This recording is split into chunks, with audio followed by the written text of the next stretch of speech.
Et salut à tous, c'est le Sneakers. Aujourd'hui on se retrouve dans une nouvelle vidéo. Aujourd'hui on va faire le point après 6 mois d'expérience de la 4D pour avoir mon ressenti, pour voir si c'est mieux ou moins bien que le Boost ou que l'Air par exemple. Car je sais pas si vous vous rappelez, mais il y a quelques mois j'avais fait une vidéo en mode j'ai enfin une 4D, parce que la 4D c'était une technologie qui me faisait de l'œil depuis très longtemps et du coup j'avais pu avoir, parce qu'il faut savoir que c'est des paires qui coûtent 300 €, mais maintenant on en trouve beaucoup en solde, etc. Donc tu peux les trouver autour des 150-200 € dans ces eaux là quoi. Ce qui reste assez correct, enfin, c'est quand même très onéreux, mais je veux dire dans le paysage sneakers au niveau des prix c'est pas non plus extravagant. Enfin 300 oui, mais du coup 150-200 ça va. Et du coup j'avais pu acheter cette magnifique Alpha Edge 4D, donc avec cette semelle flash green là qui est vraiment magnifique. Après le upper voilà, c'est la 2.0 white je crois. De toute façon je vous mets la review ici si vous voulez plus d'informations sur la paire. En tout cas voilà, ce qui m'avait interpellé et ce qui m'interpelle toujours et ce que j'aime tant sur cette paire, cette semelle 4D quoi. Voilà, je vous la montre en détail juste ici pour ceux qui n'ont jamais vu, mais voilà.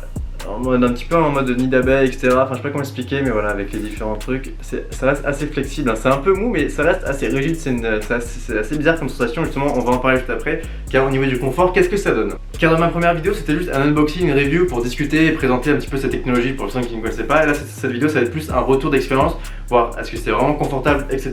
Et si au quotidien, c'est une paire qui est viable ou non. Bon, déjà, on va pas créer de suspense pour rien parce que j'en avais déjà parlé dans ma première vidéo sur mon premier ressenti, du coup, que je vous confirme aujourd'hui. Ça reste confortable, je dirais même assez confortable. Je dirais pas non plus très confortable parce qu'il y a différents points qu'on va voir ensemble qui me fait dire que je peux pas forcément la porter au quotidien. Déjà pour moi c'est pas une paire qu'on peut porter dans toutes les situations. Bon déjà d'une part par son prix, on peut pas faire n'importe quoi avec, mais surtout c'est niveau physique quoi, on peut pas forcément utiliser cette semelle dans n'importe quelle situation. Donc j'entends que par exemple moi j'ai pu tester, j'ai fait exprès, bon, je le savais, mais j'ai fait exprès de l'emmener à la plage, ce qui est une très mauvaise idée, je vous conseille pas de faire ça. Mais du coup t'as tout le sable qui rentre dans la paire. En plus il suffit que t'as du sable mouillé, du coup ça va rester dans la paire. Bon heureusement avec un petit coup d'eau ça se nettoie assez facilement, mais c'est au niveau du séchage, au niveau du séchage qui est assez long. Mais après du coup quand tu amènes ça à la plage c'est un peu stylé, tu la fous dans le sable, et tu la lèves, t'as tout qui tombe comme ça, un petit peu comme un sablier.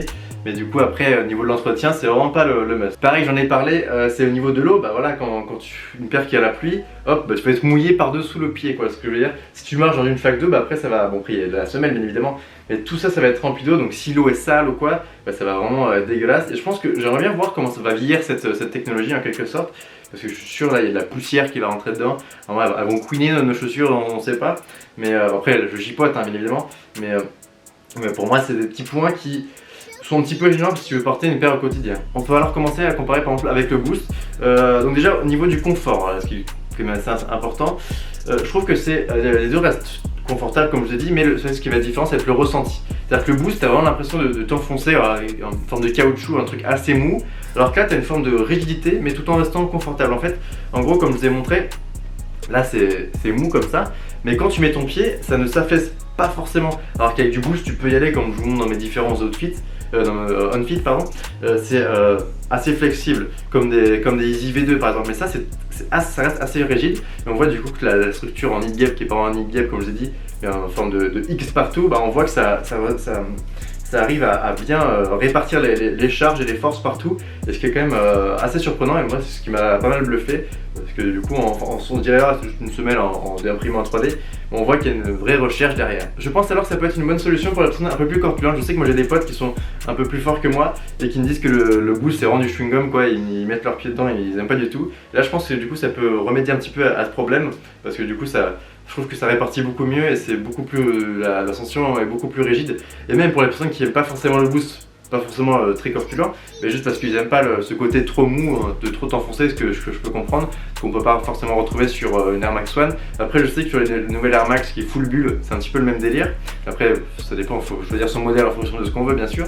Mais si tu veux retrouver un petit peu un shape agressif running, un petit peu imprégné, vouloir ressembler à un Ultra Boost, dans ce délire là mais que t'aimes pas le Boost, ça je pense que ça peut être une bonne solution. Et donc voilà, ça c'était pour les points au niveau du confort de manière générale. Au niveau de l'utilisation, je vous ai dit différentes contraintes qu'on peut retrouver au quotidien. Voilà, moi mon ressenti c'est quelque chose d'assez bien mais qu'on peut pas forcément porter tous les jours. Celle-ci je l'ai vraiment pas beaucoup portée parce que je vous ai dit moi je suis pas ultra fan de la Alpha Edge, je trouve qu'elle monte un petit peu trop.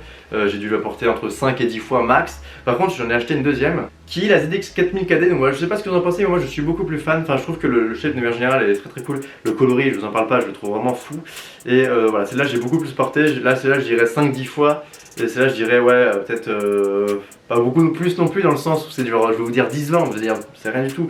Mais là, si on cumule les deux, ça fait 30 jours sur 6 mois, ça fait une fois sur 6 que je porte de la 4D, sachant que j'ai 60-80 paires. Là, c'est quand même pas mal. Enfin, en fait, à chaque fois, je me forçais un petit peu à la porter pour justement vous donner le meilleur ressenti. Voilà, je m'amusais à la porter un petit peu au quotidien comme ça.